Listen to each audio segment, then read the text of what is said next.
So so dealing with Michael Steele and Jack Williams. Jack Williams, car mechanic. Michael Steele, professional criminal. I don't think he's got anything for violence. There's no. I mean, he's just he's a drugs importer. Cannabis, which back then you would have got 8 years for. But nothing that we know of that suggests it was Class A or that he was involved in anything. And interestingly, when we asked him about the likes of Jasper and people like that, and other major criminals that we think may have been involved, he doesn't know anything. No. He's not involved. He only knows Nichols, obviously. Yeah, but not above and beyond that. Not behind that, no. But it's again interesting to note that Steele is not an idiot. This is a man that can pilot a boat across the North Sea at night and fly a plane. Yeah.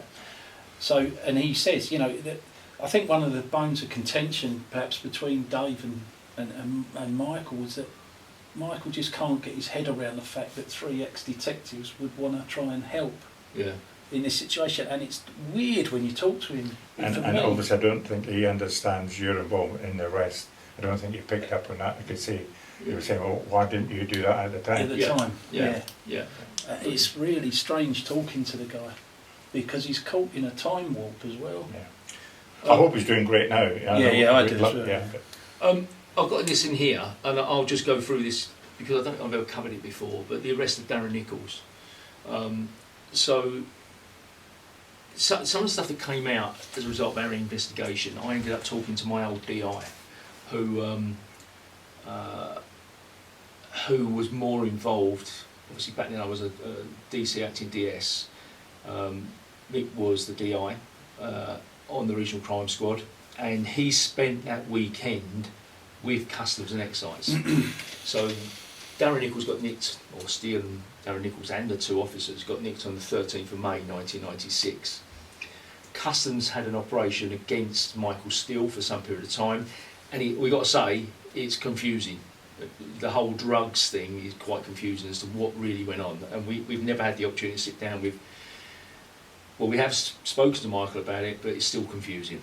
We'd like to sit down with Jack Myers. We've never had the opportunity, but it's confused. Yeah. We don't know the true background and answers to this. But what happened was that over the weekend period, so let me get this right, because we've got another officer, Essex officer, DS, who was part of the corruption investigation. And what happened was they were bugging the telephones at Braintree Police Station of Wolfgang Bird.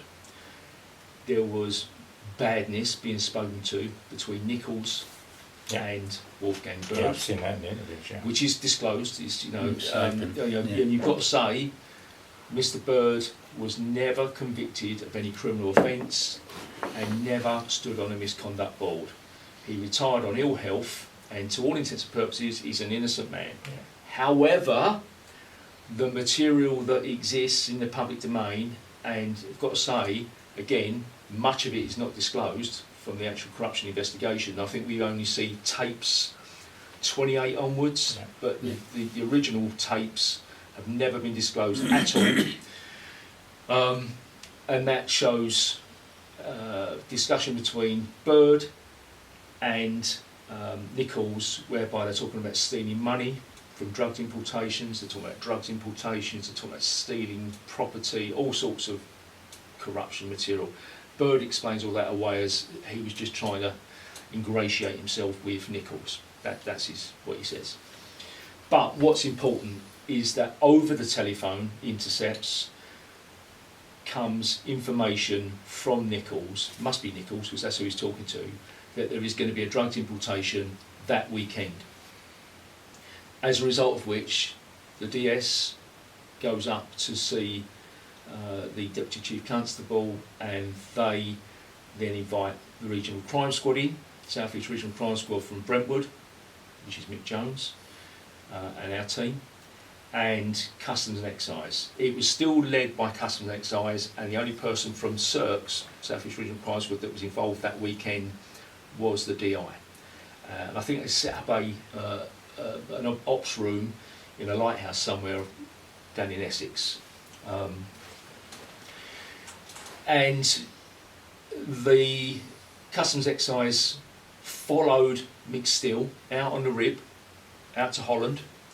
They had an aircraft, I've seen the video, I saw the video at the time, and it was an aircraft with infrared, and it was like light as day. It was dark, but you could see the rib going across the channel, and they went out onto a beach, collected the drugs on the beach, cannabis, and then they followed him back. And I remember from the video that I watched that they came down to Clacton, and then a vehicle came down the beach, they unloaded into the vehicle, and then the vehicle drove off. And I remember, as plain as day, that the aircraft was obviously video on this, and I remember saying to the officer, his name was Gregory, why didn't you take him out on the beach? And there wasn't really an answer to that, couldn't answer it. The reasons why we now believe they didn't take him out was that he was not meant to drop the drugs at Clacton, he was meant to drop them at Point Clear. So all of the customs team went to Point Clear, couldn't get across, and he then followed the coast down to Clacton and dropped off at Clacton, and they couldn't get the cars there quick enough. Whether that's true or not, don't know, that's what we've been told. What then happens, we came into it, Regional Crime Squad came into it, which again, why did we get called into it? Customs at that time had their own, National Investigation Service was as competent and capable as a Regional Crime Squad, but we got brought into it, and we then took over surveillance of Darren NICHOLLS, and we followed Darren NICHOLLS. Darren NICHOLLS went to Mick Steele's house, picked up 10 kilos of cannabis, came away from intelligence that was being received at the time. He was in convoy in a Jaguar and a van, and we arranged for him to be stopped at a particular point by uniform officers to avoid us showing out the surveillance, and he got stopped by traffic officers. We watched from a distance what was going on, and it was all very, very bizarre, and it didn't really sort of raise my hackles until we got involved in this, but from memory looking back, you sat there thinking, what the bloody hell's going on? The intelligence clearly said he had 10 kilos of cannabis, and yet he was walking up and down on the phone and in front of the officers, and they clearly they hadn't found anything. So I drove up, much to the annoyance of the DS, I drove up, stopped, pretended that I just passed him, and started talking to Nichols. First thing I'd done was took the phone off him and said, why are you allowing him to make a phone call? And then I searched the van, and there was 10 kilos of cannabis in a box immediately behind the driver's seat, plainly on view. And so looking back on it now, how the hell didn't those officers find that drugs? We know who he was speaking to. He spoke to Mick Steele, and he spoke to DS Bird. And I do know, because as soon as I got back to Brentwood branch office to write my notes and statement, I was told by the DCI that Nichols had said to Bird, this is your parcel, sort this out.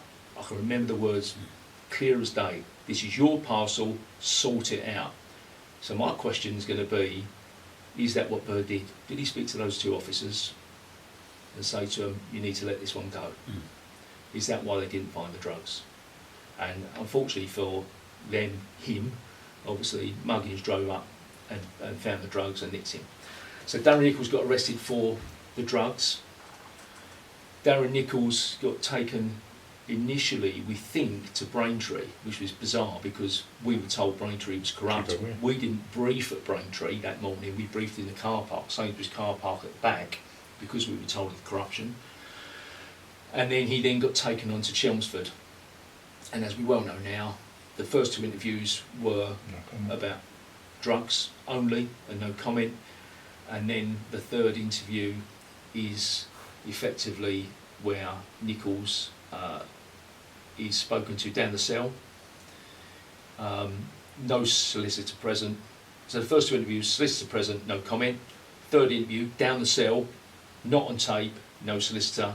And apparently he then says, right, I'm prepared to tell you about the murders of Tate Tucker and Rolfe and the involvement of Michael Steele and Jack Wholmes. And then interview 4 and onwards then becomes the evidence that then moves towards. But I think it's important to say as well, Albert, you raised this, when they charged Mick Steele and Jack Williams with the murder, they actually didn't have any evidence. All they had was the interviews, uncorroborated interviews of Darren NICHOLLS. He didn't make witness statements till March. March. 20th March. So they charged them with murder. They'd gone down that route without, corroborating what Darren NICHOLLS had Sorry, said. didn't say March, May, Mate. Yeah. because I wasn't arrested Yeah, or yeah. anything. So it's it was they jumped in with both feet, and the question I suppose is, once they'd done that, was it too late? And they just from that point on, when they realised they'd made a mistake, did they then decide, no, we're going to carry on down this route?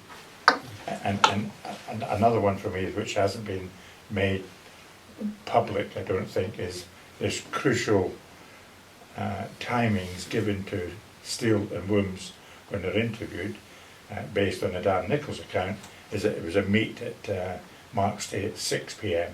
I've seen the notes, we can produce the notes if necessary, and Steele and Williams time was put to them, and then when he comes to make his statement in, as I said, the 20th of May, it changes to 5 p.m. Yeah. And it had to change because you couldn't get from Mark's Tay to the next meet place with the halfway on the 127 in time for the 1803 and 1809 call. I've explained this before, but there are key times in this whole investigation that just don't fit. No. And I'll say it again, you just need to sit down and just look at the map and look at the times, and when you look at the cell site from number 1 to 1712, you see that there are huge concerns about the safety in this case. Yeah. I think we can come back to that, because one of the most important ones is the telephone call in Suffolk, isn't it? Correct. But we'll come back to that. I'll come back to that when So you